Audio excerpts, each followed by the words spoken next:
is the daytime sky. We see just one star up there. It's our sun.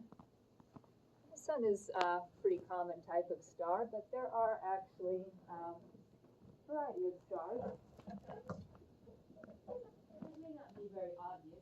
Oh, it's going to lean back your chair. Forgot something.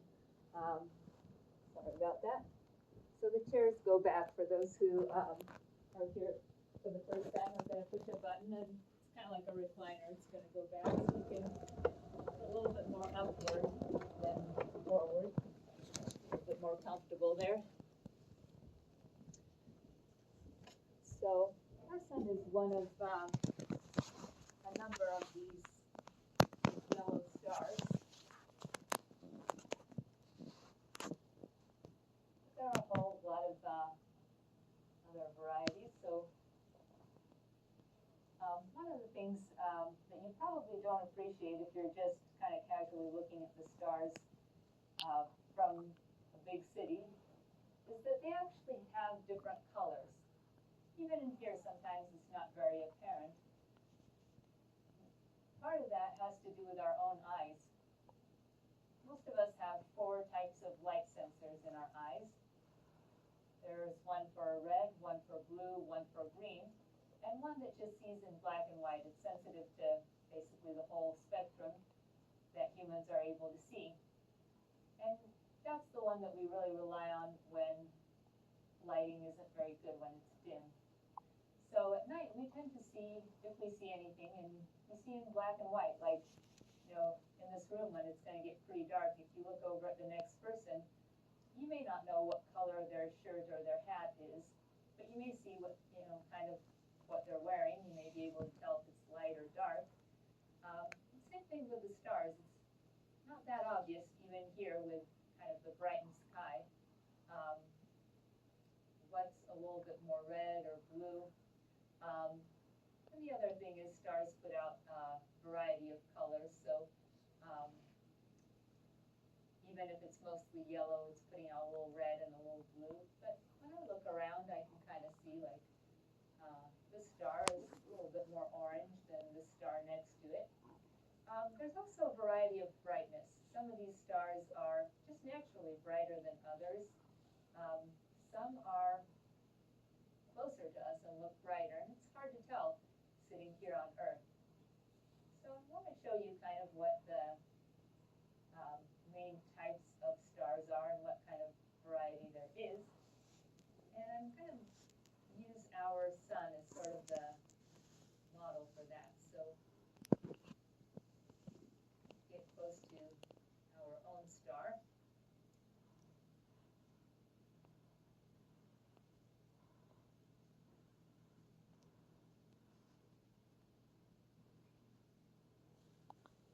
Better to bring it forward.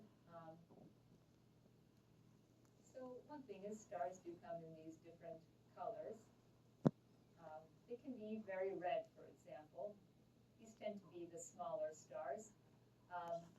This sounds kind of counterintuitive, but the cooler, less energetic stars are the ones that tend to be red. It's exactly the opposite of what you see like in the bathroom sink on the label. You think of blue as cool. Turns out red is actually cooler.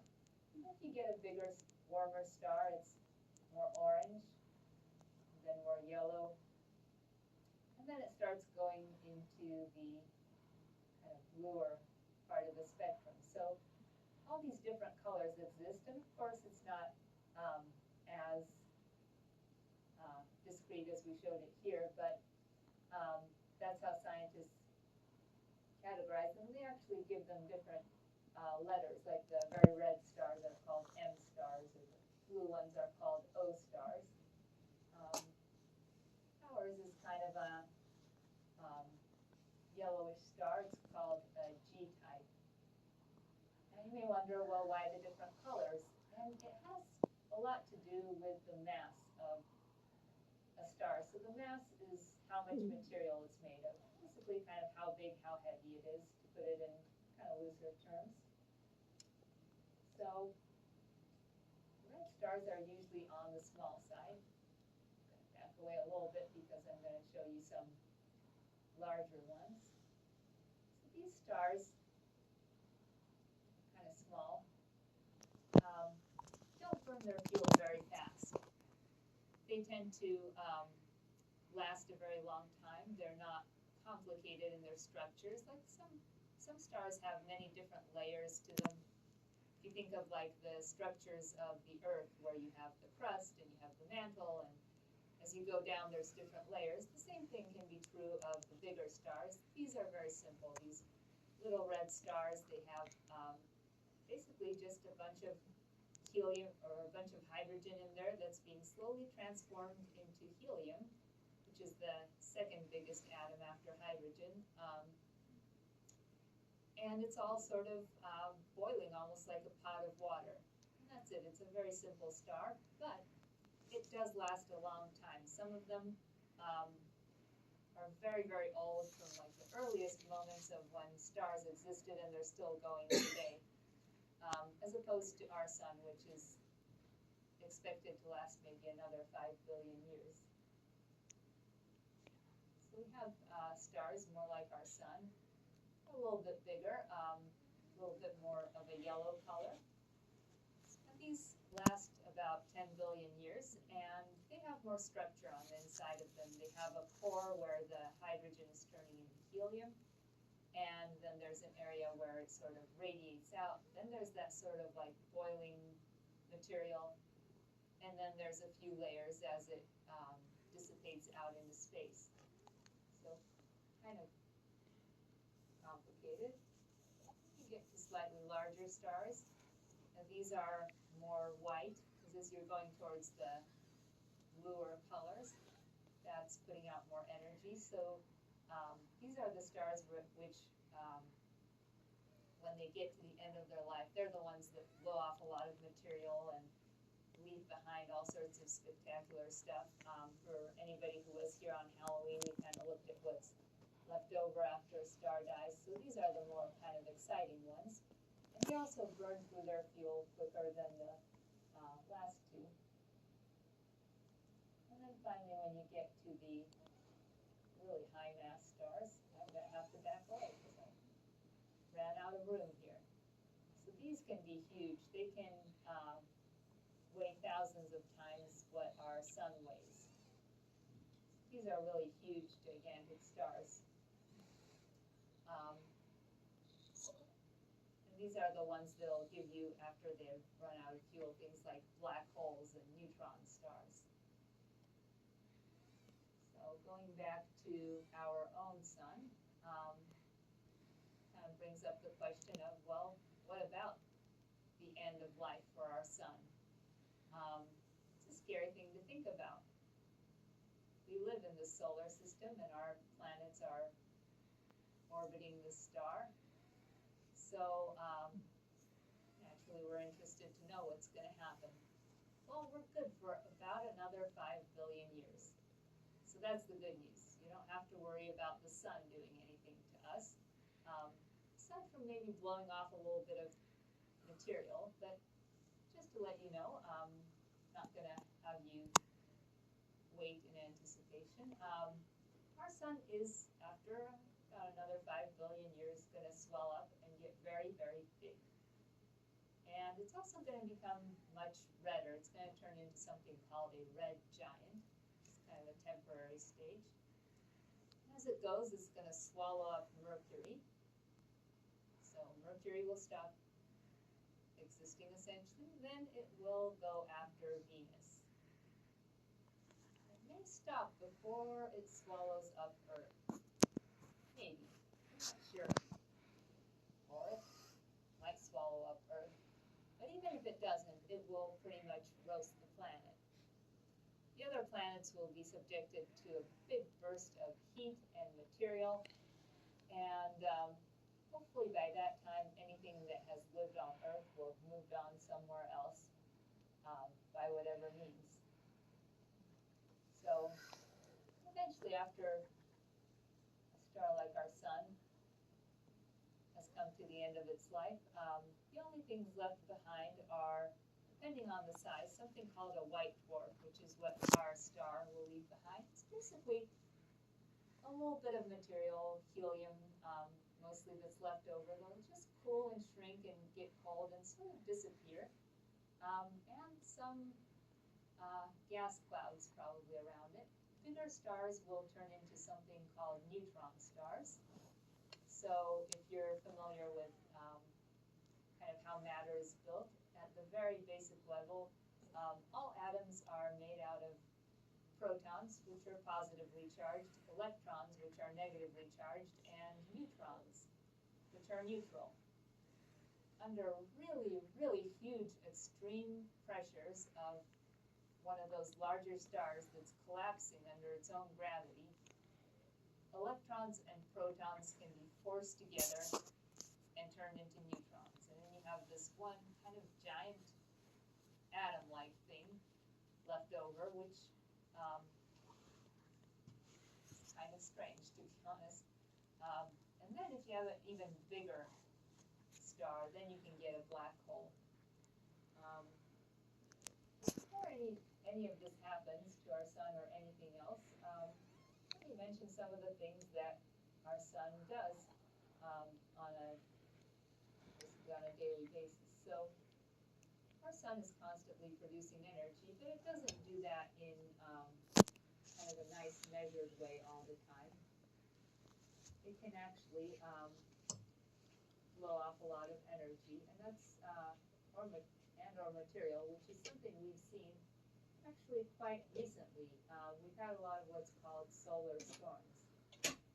So I'll show you a little video of what you might be able to see if you had a kind of a good telescope and could see something beyond just that yellow glowing orb.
So this kind of cycles on and off as the sun goes through a period of 12 years, and then it starts all over for another 12 years.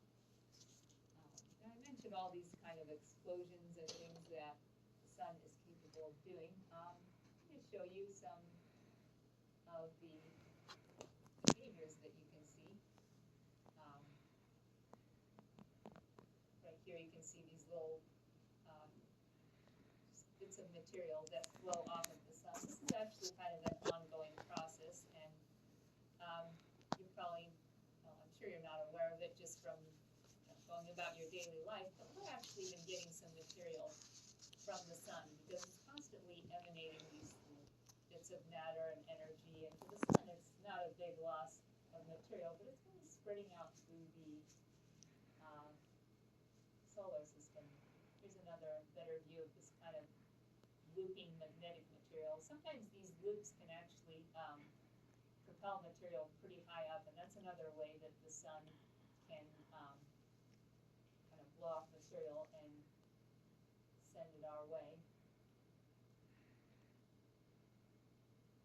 Of course, the terms that may stand out to you is things like solar flares. That's where you really see kind of an explosion. So you can see a little bit of that activity here. There it goes. So the sun will kind of build up this energy, basically through these magnetic processes, and then when it's accumulated enough, you'll see some material shoot out. And this actually can be problematic if it comes to us because this is all charged material,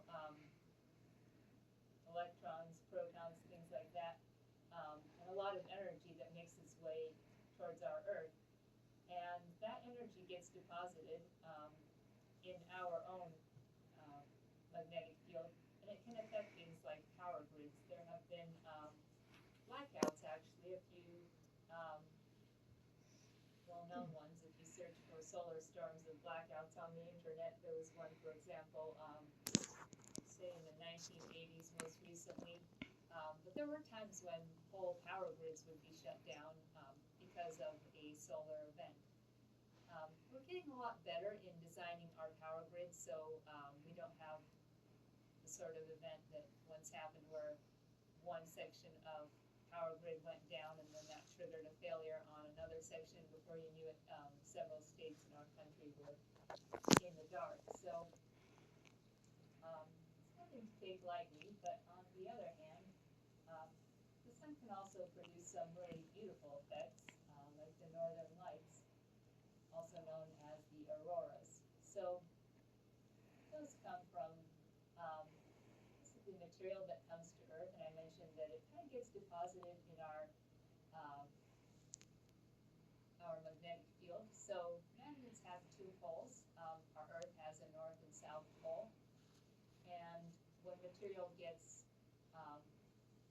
into our magnetic field, it gets channeled to those areas. So that's why we have the northern lights and the southern lights. Take a look at those in a moment, but let me first land us back on our Earth. So it's very rare that we actually see the northern lights in California. It's happened a few times in actually this year in this solar cycle. One time it was actually visible from Mount Wilson, and somebody that night posted on one of the social media platforms, "Hey, I can see the northern lights." The next night, everybody tried to drive up to Mount Wilson, and it's a narrow, mostly one-lane highway. And they got up there, and there were a few astronomers there who came and basically told them, "There's nothing to see here." And they had to turn around and go down. And at this point, by the time an astronomer actually had some reason to come outside and say something to someone, there were just cars and cars and cars all the way up the mountain. So a lot of people wasted their evening, and that night the auroras weren't visible. There was also a time when they were visible from Big Bear a few weeks ago. So it does happen here occasionally, but between our city lights and the rarity of the event, you're not likely to see the auroras here in Southern California. But our planetarium director used to live up in Canada, and that was kind of a fun thing for her and her siblings to do, to go outside and watch the northern lights. A few kind of nice clips of the northern lights.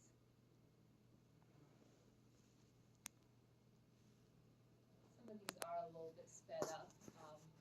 But they do sort of dance in the sky. And there are a few characteristic colors which you see them in. One of them is green. And that has to do with how that energy is being released. It's basically being absorbed by hydrogen atoms, hydrogen atoms and oxygen atoms, and they emit particular types of particular colors as they are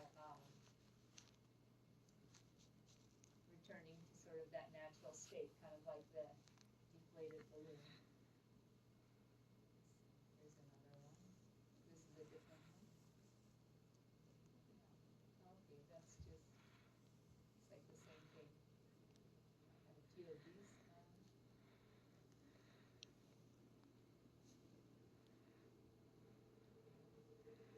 The other one went, but if you're ever up in the northern latitudes, maybe you take a nice European vacation, maybe treat it to a much slower version of this,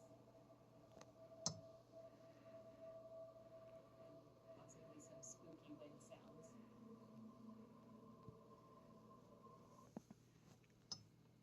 Anyway, we are getting to the end of our show, so let me fast forward through the night and bring us back to daytime. Hopefully giving you a little bit more appreciation of the variety of stars that are out there and the power of them, in particular our own sun, because it is our star, very close to us. Sometime if you have a good view of the night sky, you might take a look and see if you can identify the different colors of the stars. Maybe give yourself some time for your eyes to adjust and see if any of them look a little bluer or a little bit redder or a little bit more orange.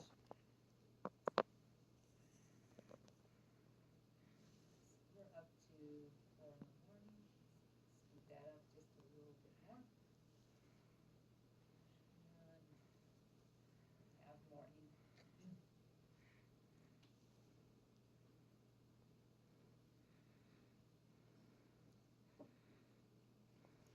So, especially for those of you who are here the first time, if you're looking for something relaxing to do on a Monday morning, we do have, or on a Monday afternoon rather, we have at 12:30 every Monday meditation sessions.